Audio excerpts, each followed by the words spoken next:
souvent, on ne prend pas la responsabilité de notre choix. Pourquoi? Parce que quand on était petit, on donnait ça à nos parents. Ah, ouais, mais peu importe ce qui est arrivé dans ta vie, quand tu es adulte, tu as le devoir de prendre la responsabilité de ce que tu vas créer. Et c'est là où est-ce aussi que s'il y a quelque chose que tu as pris qui fait en sorte que tu sens que ça te déconnecte de toi-même, de l'amour de toi-même, bien, tu vas pouvoir le recadrer. Sinon, tu vas toujours laisser la responsabilité à l'autre et tu vas dire, ah, c'est ta faute. C'est ta faute à toi. Et là, à ce moment-là, eh bien, tu ne pourras pas te réaligner avec l'amour de toi-même. Tu dois prendre la responsabilité de tes choix. Sinon, qu'est-ce qui va arriver? Tu vas être dénié la conséquence de ton choix. Et qu'est-ce que tu vas faire? C'est que tu vas commettre l'injustice de rendre l'autre responsable de ton choix. OK? De tes actions.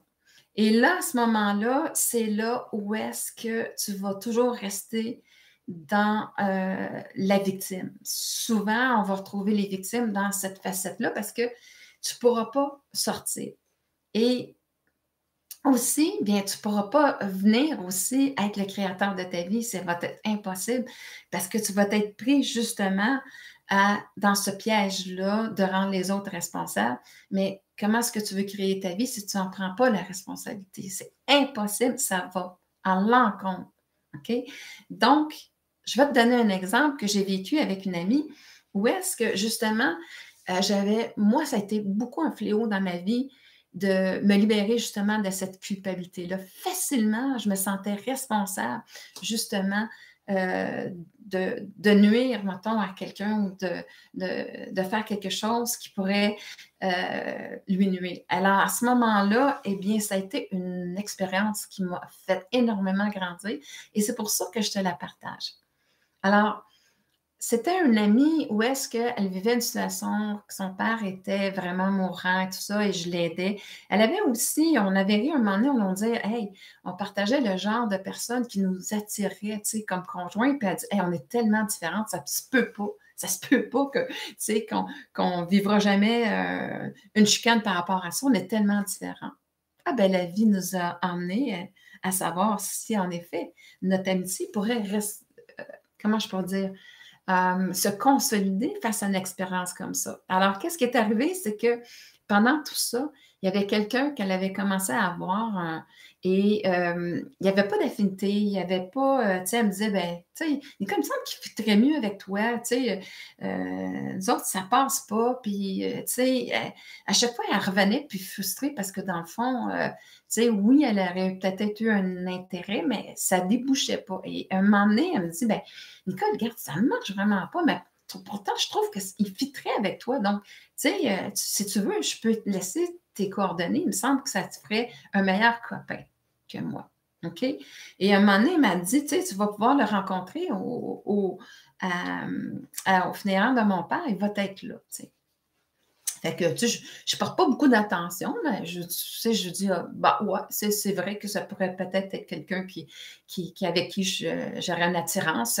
C'est juste ça. Moi, je suis juste avec mon ami pour vraiment l'accompagner dans ce jour-là assez difficile des funérailles à son père.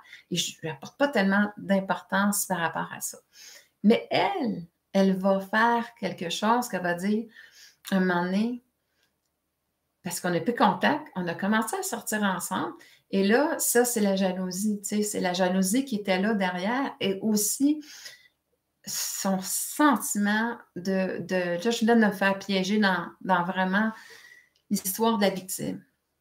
Là, c'est « Oh, mon ami est parti avec mon chum! » Elle n'a jamais sorti avec, elle n'a jamais embrassé. Mais c'est ce qu'elle véhiculait. Et elle m'a fait sentir que finalement, que je n'étais pas une bonne personne. Et pourtant, j'étais là. J'étais tellement présente, même à faire la bouffe pour l'aider, d'aller porter ça sur son portail, de dire « T'es-tu correct? » quoi que ce soit. Hey, moi, un ami comme moi, là, j'en prendrais n'importe quand. Alors, par contre, un moment donné, je suis tombée dans ma mémoire à moi de faiblesse, tu sais, par rapport à me sentir coupable, parce qu'elle revenait avec ça. Et en premier, j'avais dit, écoute, là, c'était la coach, moi, qui parlait vraiment dans tout, comment je peux dire, là, j'avais toutes mes ressources. Je dis, regarde, tu joues le rôle de la victime, moi, j'embarque pas là-dedans. Je dis, c'est pas vrai. L'intention que tu me prêtes, je l'ai jamais eue. Et c'est comme une fausse intention. Et là, à ce moment-là, bien, j'étais correcte. La journée où ce que j'écoute, si je t'ai blessé quoi que ce soit, je m'en excuse.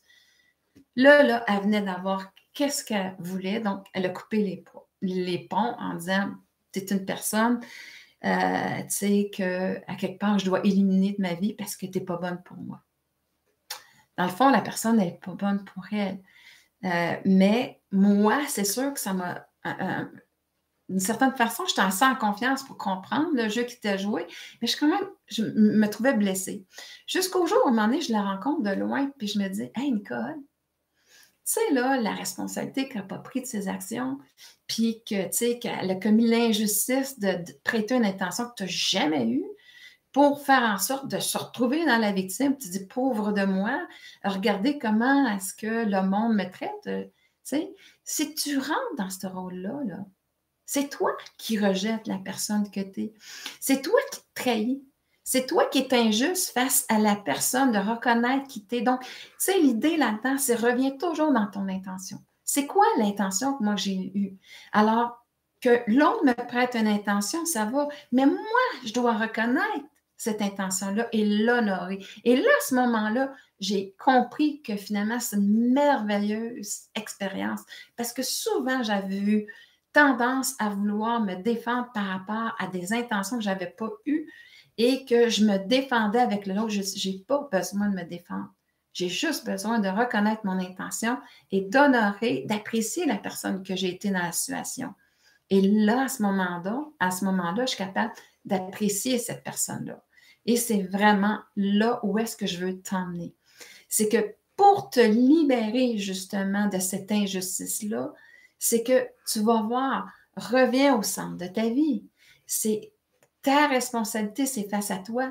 Et la meilleure façon de arrêter justement de souffrir de cette culpabilité-là, c'est de reprendre la responsabilité, de dire, c'était quoi mon intention? Et là, à ce moment-là, eh bien, je peux dire, OK, gars, l'autre, je n'ai aucun pouvoir à savoir c'est quoi sa vision. Et elle en a une vision pour une certaine raison, ça va lui appartenir. Mais moi, je n'embarque plus dedans. Et j'honore la personne que je suis en restant fidèle à moi-même.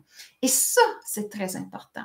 Parce que souvent, ce que je vais faire, c'est que si je suis dans mon ego, je vais vouloir la convaincre qu'elle n'est pas correcte et tout ça. Et je vais vouloir, tu sais, qu'est-ce qu'elle me fait subir? Je vais vouloir la faire subir. Et à la fin, tu sais, je vais devenir colérique, frustrée et je vais finalement, peut-être des fois, à dire des paroles que je vais regretter. Et là, je n'aimerais pas la personne que je suis. Si tu veux savoir si tu es bien aligné, c'est toujours que je vais aimer la personne que j'ai été, la façon que je l'ai dit, et vraiment, je vais être bien avec moi-même. Et c'est vraiment là-dedans.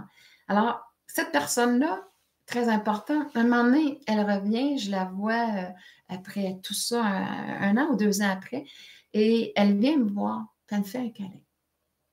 Là, tu dis, hey, peux-tu te dire que je te l'ai repoussé, moi?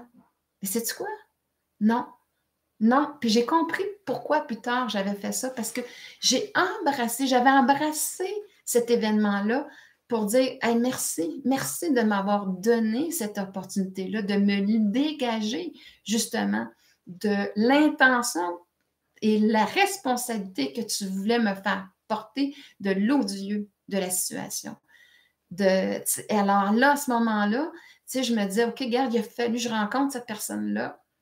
Parce que moi, je sais qu'on doit le revivre dans cette dimension-là, dans la blessure, pour poser un autre regard, poser un regard d'amour face à moi-même. Et c'est ce qu'elle m'avait permis de faire. C'est ce qu'elle m'avait emmené à faire par rapport à moi. Donc, j'étais capable de la remercier et d'être en paix. J'ai juste donné un câlin, on ne s'est jamais revus, mais ça prouvait que j'étais en paix et que j'avais vraiment transcendé cette émotion-là. OK? Que j'étais dans la bonne voie pour le faire. Et vraiment pour cet événement-là. Alors, tu vois comment c'est puissant. C'est vraiment puissant tout ça parce que si j'aurais été encore dans mon ego, tu sais, je l'aurais rejeté, je l'aurais, tu sais, j'aurais commis, tu sais: «Regarde, comment tu peux me faire ça? Tu sais, comment tu peux me demander un câlin quand tu m'as fait ça?» Non, non. Et ça, c'est l'affaire la plus difficile à assimiler parce que c'est comme si mon ego disait: «Tu étais correct». Non, non, non, non, non, non, non. Je suis pas elle. Je me mets pas elle au centre de ma vie. Je me mets moi au centre de ma vie. Donc, à quelque part, la personne que je veux être bien, c'est avec moi. Elle n'a rien à voir avec la situation. C'est moi que j'ai agi de cette façon-là pour être bien avec moi-même, pour honorer la personne que je suis. Et je ne voulais pas rentrer dans la colère, je ne voulais pas rentrer dans cette vibration-là basse. Je voulais juste continuer à dire: «Hey, tu as grandi là-dedans, ma grande.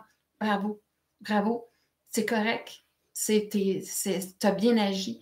Puis tu n'as pas laissé de place encore dans ta vie. C'est pas incorrect comme ça, mais quand même, tu sais, tu as fait la paix avec elle, avec cette situation-là et avec cette mémoire-là de moi-même. Alors, qu'est-ce qui est venu me refléter?